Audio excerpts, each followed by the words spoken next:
Day 2 is lower body, so it's just 4 exercises, but we don't want to overwork your whole system. So day 1, upper body, day 2, lower body, and then day 3, after 1 day off, is both upper and lower.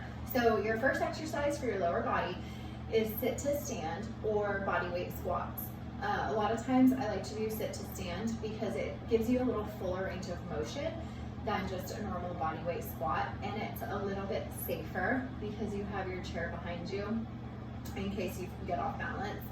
So your weight should be in your heels. You should be about 2 feet, maybe a foot in front of the chair. Legs are hip width apart, and arms are just gonna come up as you sit back. So just sit, barely tap, unless you're not feeling super confident.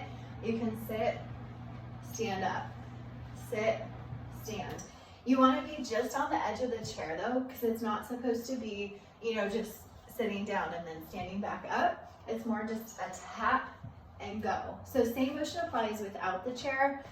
You'll just sit, arms come up for counterbalance and up. And you only have to go a comfortable amount down. You don't need to go, 90 degrees. There's a lot of hype about that. Just work in a comfortable range of motion. Make sure you're sitting back. Good. So the next exercise is a step up. You can use, if you have a flight of stairs in your house, it's one of my favorite things to use because you can do a lot with it. Or like out on your front porch or something, especially with the nice weather. So I just have my, 1985 step bench here. It's from my stepmom and I use it all the time. I love it. So you don't want anything higher than about mid shin, especially starting out. Lower is fine.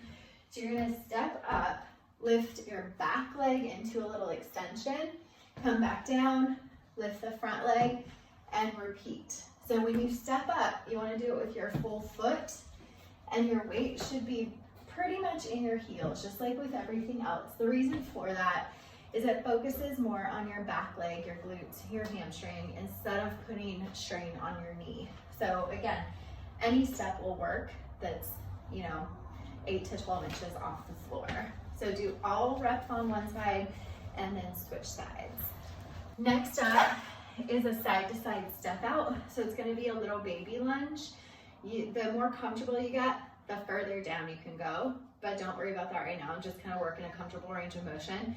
And so this is just to get you moving laterally versus forward and back, because everything we do throughout the day is forward and back. So it's nice to kind of change it up.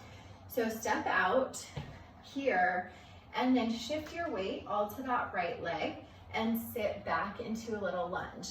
And then come center, step out left, same motion. And just like with everything else, you want your weight in your heel. So I'll show you what it looks like from the side. You're gonna step out, sit back. So you're sticking your booty out towards the wall, come center, step out the other side, and sit back.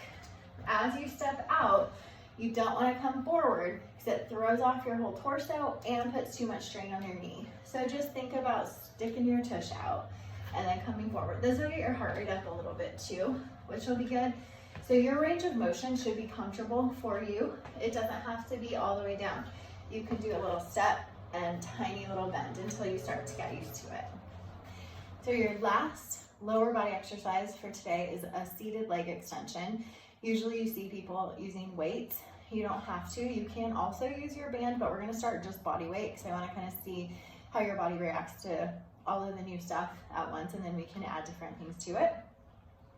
So for the leg extension, scoot to the edge of your chair or your couch or whatever you want to sit on. I like to have my hands here just to kind of brace. You're going to lift your leg, mine's 2 inches off the floor, just so that it's not on the floor. And then from here, extend out so that your quads flex.